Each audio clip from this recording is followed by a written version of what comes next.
tofuna ngamanyi gabula nesubi tolaba gwe mugambe nti wano tata waloma mugambe nti wano Yesu owonya. From the moment Jawanonda on Paddebi Unjera on Twala Unjate. From the moment Janabe Watant, Evian got you got him you wanna me. On collected it on Janai, on collected it on Janat, and on collected it on Janakutendanga. On collected it on Janitagambika, I will praise you all my life. I'm gonna dance for Jesus, so Cheza for Yesu. See, I wanted to dance for Yesu. Cheza, Cheza for Yesu. All right, thank you so very much. Wow. Believers to be part of this wonderful show. Yes. Absolutely. First of all, I want to say thank you to every media house.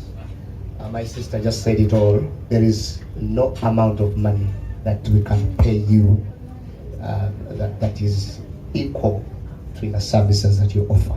We appreciate you. Every media house. Kabaka Wesley Simanyoli, we want to appreciate you in our faith, Christian faith.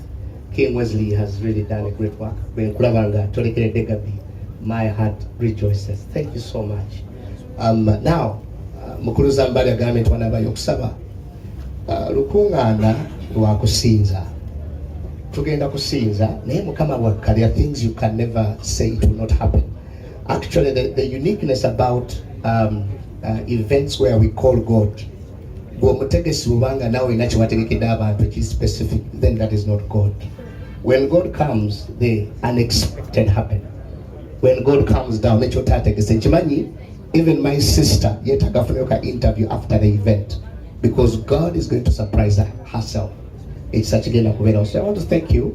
I am here to represent my brothers and sisters more gospel industry. And I want to tell the nation that gospel music is supporting my sister Gabbi. Fetuino lugero lwaffe naye ateze nkiikirira abalala abaami n'abakyala abedda n'abaliwo omanyi kwawula ntoli yavaako no yaliko. But I'm representing our gospel music. My brothers and sisters are going to be here on the 17th. Mukama bajagalire, Mukama bempe omukisa. You cannot miss that day. Okusinza tugenda kusinziza ddala. Obadde mu bivule by'amaanyi nnyina wali obikoseeko. Kusoomozebwa ki Gabbi kwayolekede?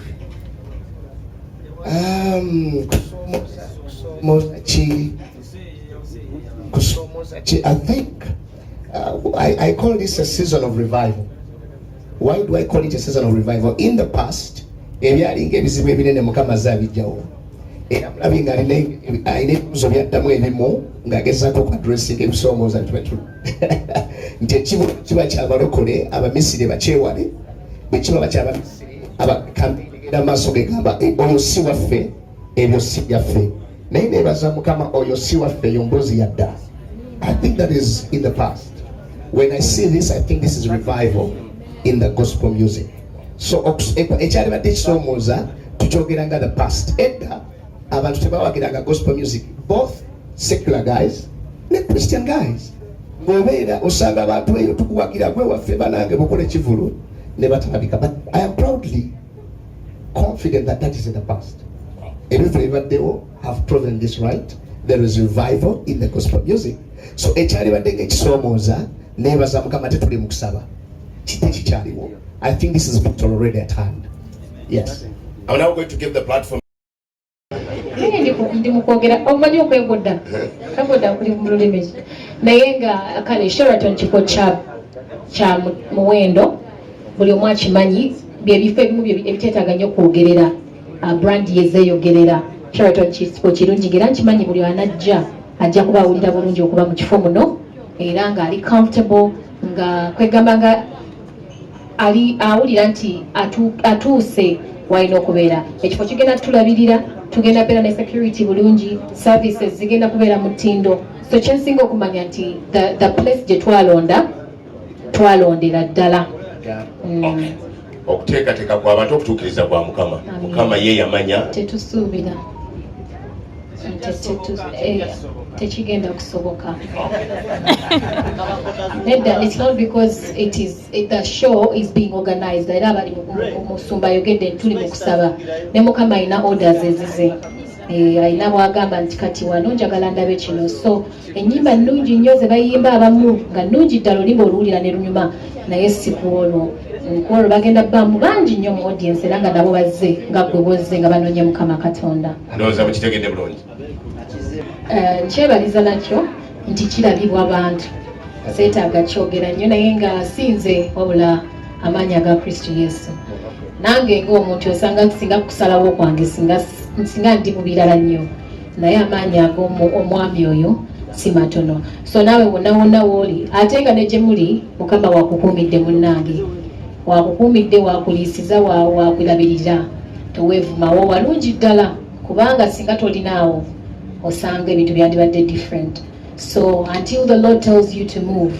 be confident and contented where you are wakukuumidde era nga nkyebaliza mukama kati ku ky'abayimbi bannange abalina gospel music as the Lord leads us shall we invite them nga we nabagambye ekivulu si kya balokole ekivulu ky'abantu ba katonda I would be delighted to have them perform for the Lord to have nabo babogereko mukama gy'abagye it's a beautiful thing so yes it is possible very possible I'd actually love to see that okay akasente nno kintu kitono nnyo ku sheeyo kitono ddala the people around me know that for me money in fact my sister ali mabega the one wearing a red blazer my little sister bwe mbanga naye mu motoka she hides money from me because never tuba tulina bye tugenda okugula tetutuuka nazo but I've also realized through that giving that money is the very least you can ever give someone that needs help the very least ofubanga nnyo okulaba ng'ensigo gy'osiga esinga ssente so it is kyakibonna kyamunanfusinza okubeera negamba kati akasente tugenda ganda tukabawa abantu kati wetutakabawa nga nnimba so kyensinga okumanya nti omulimu gwa mukama munze gujja kukolebwa nga bwagusiimye bwenkyogerako nti akasente olaba charity ezigenda okubeera nga zikalinze n'ezigenda ogamba tetwakalabye ziba nyingi naye as the Lord wills ne wazikwata sente zonna zibakuwadde n'asonga n'agamba za Godfrey era nze nzimuwa because wenzigaanira mba njemedde mukama so as the Lord wills really I know that sharing is a blessing and to me it's something I do without it era temutera okulaba nti ntaddeyo nti nayambye guuni nswala nze nga nze because tetina organization nti tuleeta I use my own so sirina nnyo wentera kusaba mpozi nga mukama ngambye nti katugende tukwatagane ne gundi but I rarely document what I do rarely but I also don't want to defend that I'm doing the Lord shall be my judge okay Makon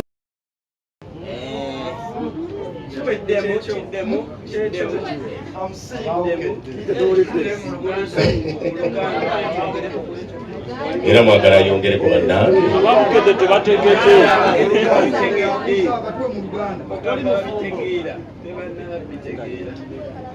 siri mufumbo ndowooza Ayogedde amaze kwebadde mwetaaga